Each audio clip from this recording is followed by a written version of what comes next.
Ah yes, extraction shooters, a genre steeped in controversy. While a few hardcore players love it, the word extraction evokes immediate repulsion from others. And just like the hero shooters and battle royales of yesterday, the extraction shooter model was, and to some extent still is, the next big trend in modern gaming. Many studios have tried, and many have failed to create the coveted Holy Grail, the first mainstream extraction shooter. So when hype started to drum up earlier this year for Arc Raiders, there was definitely still a level of skepticism that still hung in the air, which is why we're making today's video. What is Arc Raiders? Who's developing it? And can it possibly, amongst all the games that are trying to funnel into this genre, could this game live up to the hype? Now, it just so happens, we've been following the development of Arc Raiders since its first reveal back during the Game Awards in 2021, before its delayed release and before its transition from a looter to an extraction shooter. Many people forget that at one time, Arc Raiders was going to be a looter. There's a lot of history here, and today it's our privilege to share with you everything we know about Arc Raiders so that you can decide if it's worth your time and, more importantly, your money. But first, let's start with why extraction shooters don't work. Now, if you're unfamiliar with the extraction shooter genre, you may be wondering why.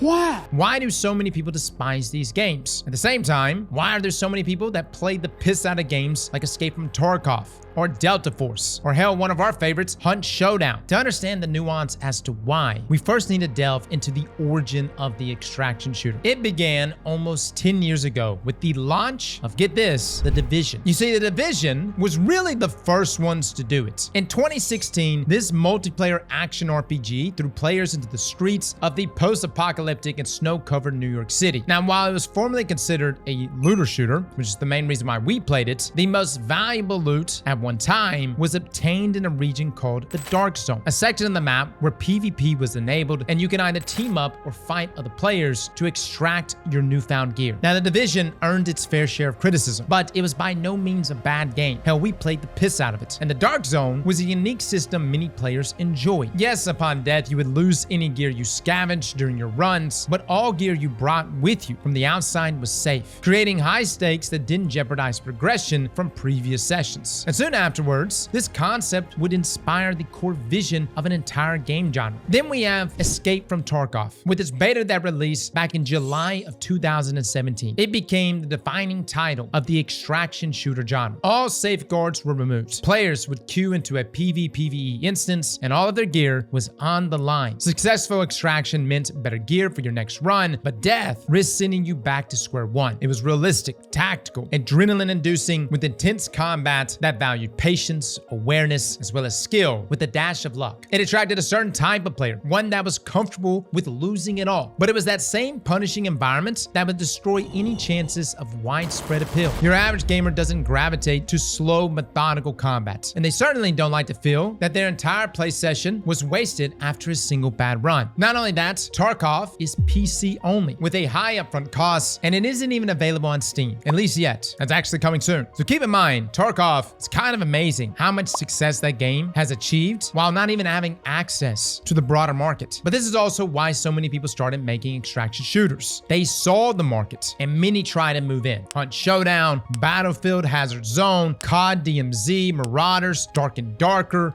Arena Breakout, Grain Zone Warfare, Delta Force, which is actually clocking record numbers, Forever Winter. Yeah, the list goes on, guys. The market was flooded with new extraction titles, and a few of them found their footing. For instance, one of the ones we played the most was Hunt Showdown. A little bit lighter on the loot side, but an extraction shooter nonetheless, with a style that's right up my alley. But despite this plethora of options, the extraction model has really yet to explode. They've done good, but it has not compared to how big the Battle Royale bubble was back when PUBG dropped, back when Fortnite exploded. And I know some people can say that's a bad comparison, but that's exactly what developers are hoping for. But there has been some great successes. And what if I told you that already there is a multiplayer extraction game that took the world by storm? And as crazy as it sounds, there are actually two of them that I would like to talk about, which takes us to some successful extraction games that you yourself have probably already played. The first isn't even a shooter. Heck, most wouldn't even consider it an extraction. This game is called Lethal Company. The concept is simple. You and a group of friends explore these abandoned facilities looking for scrap while being hunted down by by these deadly SCP-like monsters. The longer you go, the more scrap you have to collect to meet your quota. Death is inevitable. There's no beating Lethal Company, only surviving as long as possible, and is a ton of fun. This game was released in October of 2023, made by a solo indie developer, with the game quickly spreading like wildfire, hitting an all-time peak of 239,000 players, which is very impressive. The second game is Helldivers 2, a third-person shooter where you and your friends fight to protect managed democracy across the galaxy. We played the piss out of this one, guys. You choose a planet, you drop in from orbit, you complete a couple objectives while slaying out aliens with stratagems, and then you extract. And your success has real impact on whether or not that planet will be saved or lost to the alien invasion, as well as the resources you pull from it. Helldivers 2 launched in February of 2024 and peaked with a concurrent player count of 458,000. Now I know you may be thinking, Cross, are these really extraction games? Well, technically they are, but they don't have PvP. At its core, Lethal Company is really just a party game. Helldivers 2 is a co-op shooter with a horde mode. If you remove the extracting part, I would argue and say they would still deliver an enjoyable gameplay experience. The extraction component only exists to raise the stakes. If you die in Lethal Company, nothing of value is really lost. The whole point is just having a fun time. And the same can be true for Helldivers 2. Yes, you want to make it back home, but if you die, you're not losing tens if not hundreds of hours of resource and loot accumulation. You see, your enjoyment doesn't really rely on you extracting whatever valuable trinkets. It's determined on whether or not you had a fun time playing. And in my opinion, this is the recipe for a successful extraction shooter, which brings us to Arc Raiders. Unlike the examples that we just mentioned, this game is closely in line with a traditional extraction shooter. It has all the trademark features: coveted loot, high stakes, proximity chat, PvPvE. But if that's the case, why then are so many people excited for this game? What makes Arc Raiders different? First and foremost, the developer behind Arc Raiders is Embark Studios. Now, this is not their first game. Despite it being the first game they originally showed us, the Finals was the first game we've ever played from Embark. And let me just say, I love the Finals. This fast-paced PvP arena shooter, which specializes in destructible environments with a ranked mode that's tourney style. I absolutely love this game. There's not too many games that says, hey, you want to charge at that wall? Go right ahead. You want to blow up that floor and drop the OBJ down? Do it. This game is free to play. Its movement is fluid. The combat extremely chaotic. And in my opinion, the game show format really just keeps the entire experience upbeat. Hell, even just watching footage of the Finals, it comes across as highly polished, which is no surprise considering the background of the studio founder. Patrick Soderlund is the CEO of Embark Studios. And get this, he was the former CEO of DICE, the same company that was responsible for Battlefield 4 and Bad Company 2. However, Patrick didn't make this move alone. He also brought some of DICE's top talent with him. Embark was founded on decades of industry experience, and it is these core members who instilled relentless innovation. And the most unique feature of Arc Raiders is without a doubt its AI combatants. In-game, the enemy called Arc are robots with a single directive: wipe out humanity. And the Arc were not developed in a traditional manner. Embark used a physics-based training model that relies on machine learning to train its combatants. The developers didn't animate the robots or program them how to behave. The robots first learned how to walk, and then how to react to unexpected obstacles. Then they learned how to kill players. The result is a set of PvE combatants that feel realistic and behave unlike any other game. Rollers will hunt you down. Drones will continue to fight even after losing multiple engines. And queens are so dangerous, you best have a team if you're looking to take one down. The PvE combatants in Arc Raiders aren't an afterthought though. They are genuinely challenging, and there's a very important reason why. Arc Raiders originally was not going to be an extraction game. Remember, it was slated to release in 2022, and it was being developed as a looter shooter. But soon after its reveal, it became clear the Finals would be ready for launch sooner, and Arc Raiders needed more time to cook. Now, what the developers said is what they realized was that their PvE part of the game by itself was boring. It did not have enough stakes. It needed PvP. Therefore, the pivot to become an extraction shooter. This also meant shifting away from a free-to-play model, which at the time had many of us very concerned. However, after getting our hands on Arc Raiders, I actually feel like they made the right decision, because the PvE combatants are so threatening. PvP is drastically different than in any other extraction game. You see, every player interaction risks alerting nearby raiders and Arc to your location, and it's not always in your best interest to fight enemy players. There were instances in the playtest where players formed a truce over proximity chat so they could try to take down one of the giant spider walkers, an alliance that would never have formed unless all players had an incentive to work together. And with enemies never behaving the exact same way, each one of your engagements also feel different, creating a much more replayable experience that is punishing, but at the same time very fun. Now, that's not to say say you and those guys that created that alliance don't immediately kill each other after taking on that boss. The point is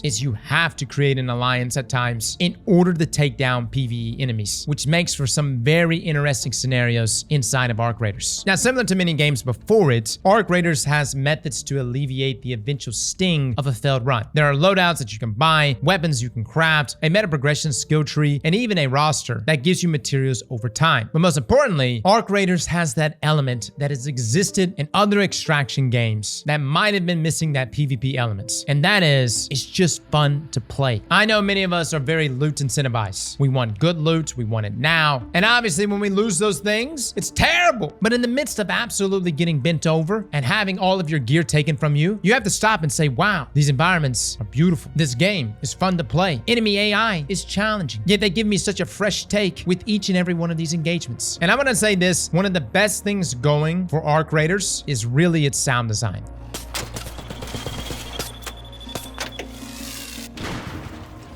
It really nailed the sound design. And we recently actually covered a video between Destiny 1 and Destiny 2. And if there's one thing Destiny 1 had over Destiny 2 was its sound design. The range back in Destiny 1 was so large that when a fallen catch came in, you felt its presence. You felt the world around you shake. Arc Raiders has that same feel with its sound design. You feel the world shaking. This adds to the immersion. On top of that, the theme that Arc Raiders is really trying to go for, you could see this retro synth aesthetic that's pretty much present throughout this entire game. Now, something that Arc Raiders is really trying to drive forward is the puzzles. Yes, they're gonna have puzzles. Something that was actually advertised for a game like Marathon, and Bungie is known for doing puzzles, despite, well, Destiny really not getting many puzzles over the years, but Marathon itself is supposed to have puzzles. Embark, though, just decided to put it inside of Arc Raiders without telling anyone, and I like that. I like that they're not slapping everything on a banner in front of us, telling us all that Arc Raiders has to offer, but instead, they're gonna hit us with surprises. Dare I say, they're hoping to over-deliver.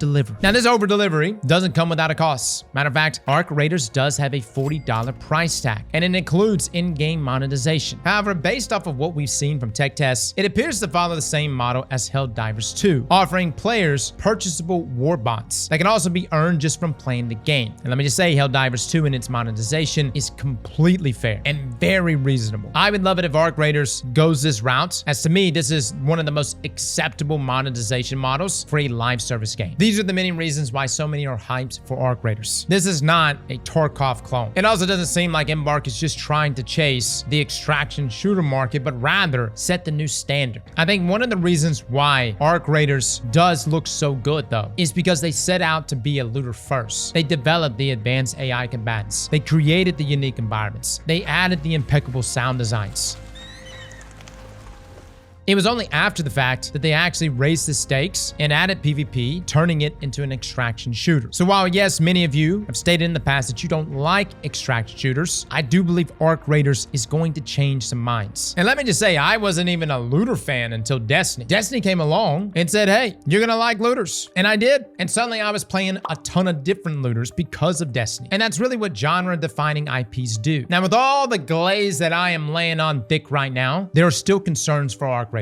And really, it comes down to its staying power. It's one thing to have a massively successful launch, but maintaining over 100,000 players isn't sustainable for most games, especially with a monetization wall. And being a multiplayer game, you can imagine that concurrent players, that really matters. I think one of the biggest contributing reasons to why Delta Force remains at such high concurrent players is because it has no barrier. It's free. Anybody can jump in. At the same time, it does serve as another means to keep out cheaters. And Delta Force has a lot of cheaters. But the other question we have is, how does Embark plan to keep the player base engaged with future updates? At launch, it's confirmed that there will be at least 5 maps. And just this week, Embark Studios finally announced that they would be handling server wipes, which is a very common thing amongst extraction shooters. It's essentially the equivalent of new servers being added to an MMO, essentially giving everyone a clean slate, everyone starting from square one. Now, rather than emulate the current status quo, Embark has opted to introduce voluntary 8-week wipes. rewards called projects that, if finalized, will reset the player's level, skills, inventory, etc., but keep their accounts earned, cosmetics, purchases, and anything else achievement-based that does not directly influence the actual gameplay experience. Resetting your accounts could reward you with permanent unlocks as well as unique cosmetic rewards and non-gameplay account buffs. So again, Embark is going the route of respecting player time, only requiring a hard reset if you so choose. As we learn more about these projects and receive some sort of tangible roadmap post-launch, we'll have a much clearer picture what the long-term health of this game truly is. Now, do I think we'll ever see an extraction shooter that will broach the realm of like COD or Fortnite levels of success? I'm not really expecting that, but I do believe Arc Raiders, it has the hype, man. It's got the formula and the foundation to be one of, if not the most popular extraction shooter to date. If you like to play Arc Raiders early, Embark is hosting a server slam this week, October the 17th through the 19th. And if you just like to watch us play it, we'll be live streaming it over on our Twitch, so feel free to come join us. We'll have a handful of codes that we'll be giving away throughout the stream. Fellas and ladies, thank you all for coming and watching, and as always, Slap that like button like your mama told you right.